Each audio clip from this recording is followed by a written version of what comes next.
sportsdevelopment.com. We're out here today in Brooklyn, New York. Oscar Arden's training hellhole over here that he loves to torture people at. We're out here with the Dominican Dominator, Victor Martinez. How you doing today, Victor?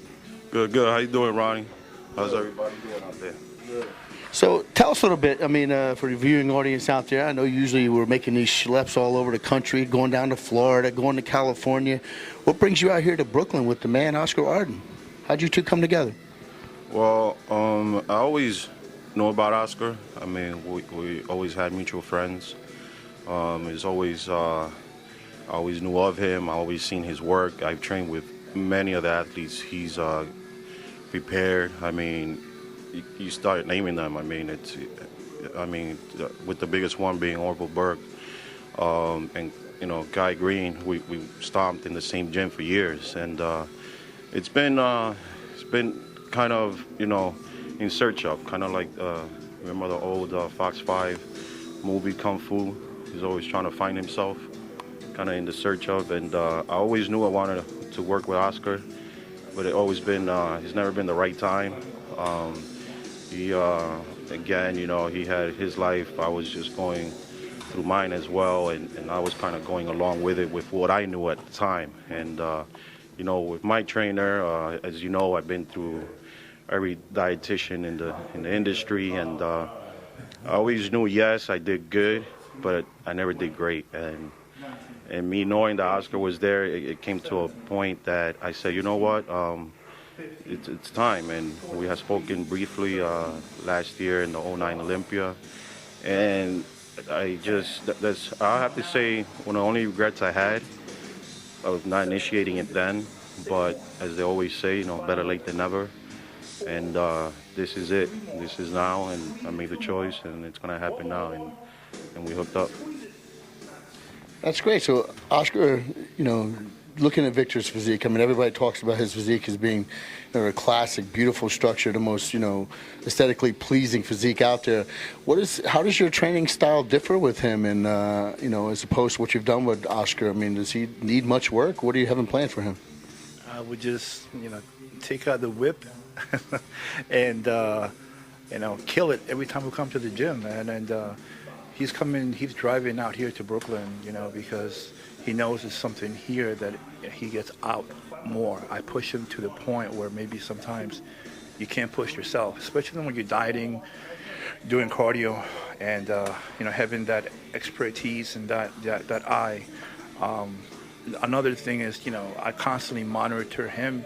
If we need to adjust his nutrition. When you work with someone,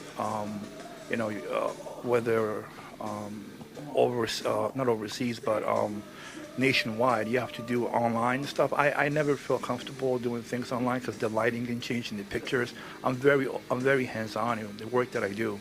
So knowing that he's training with me, I know that every training session he's killing it, he's pushing it, and that's what he needs. That constant push in the diet, that constant push in the cardio. I mean, all of us need that. When it comes 6-7 weeks out, we need that person that can take us beyond the point that we can take ourselves and believe.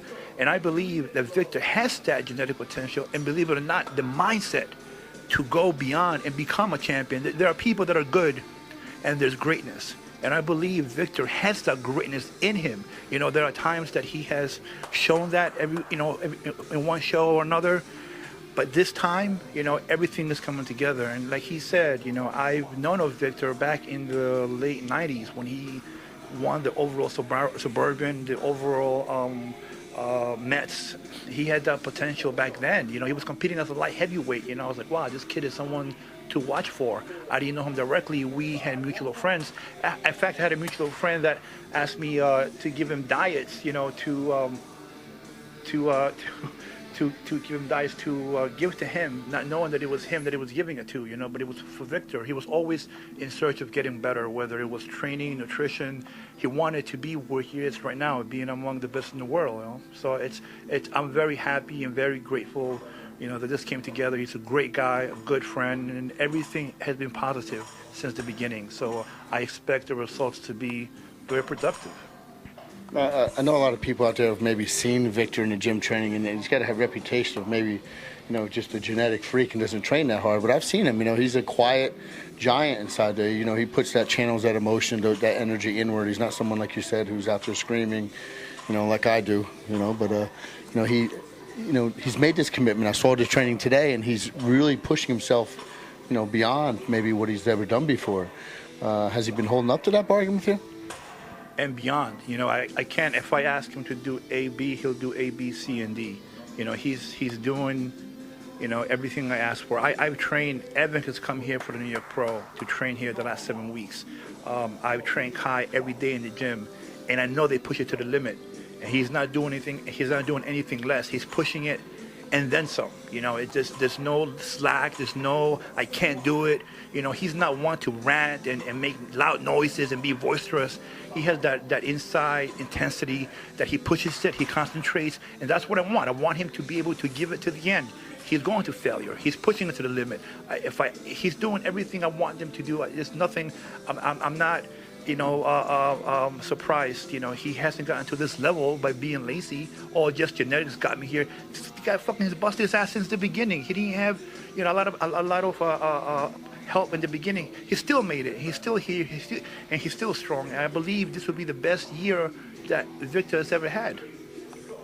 Now, going back what I had spoke with Mike Pulcinella, and he was, I guess you had made this statement, Victor, regarding yourself, when you didn't get that first call out at the Olympia, and you were standing there looking at yourself, and what was going through your head was that, the Arnold, I'm coming back. Are you hungrier than ever? You have that anger to come back and prove to the world that, you are the Dominican dominator, and, how did that affect you? Did that, just make you angry and want to push harder? What kind of effect did that Olympia have after you had to sit back and now you're actually in this training mode and getting ready for the Olympia? How is that drive and that failure pushing you now? Well, one thing, I've always been hungry, but the worst thing is having great expectations, because great expectations usually lead to very, very bad failures. And again, my mind was somewhere else, but my body was not. So I'm visualizing myself one way when my body is not the way I wanted it to be. And that ultimately, in the end, I didn't realize it until you get that first call out. And I didn't get the first call out. And once that first call out is not called, what else is there, when you do the Olympia for the first time, your focus is top 10, because it's top 10 of the best in the world. Now, that happened for me in 2004. That was all cool and nice, but now where I am now, years later as a professional bodybuilder, competing with the best and falling closer to where I was in 2004, falling it down. It was the greatest disappointment of my life to this date. I did not expect that. I was not training for that. I was not dieting for that. And again, I wouldn't want that to ever happen to me again, and I'm not going to allow that to happen to me again. And that's why I'm here. That's why I'm with Oscar. One thing we have, and one thing we spoke about in the beginning was basically honesty.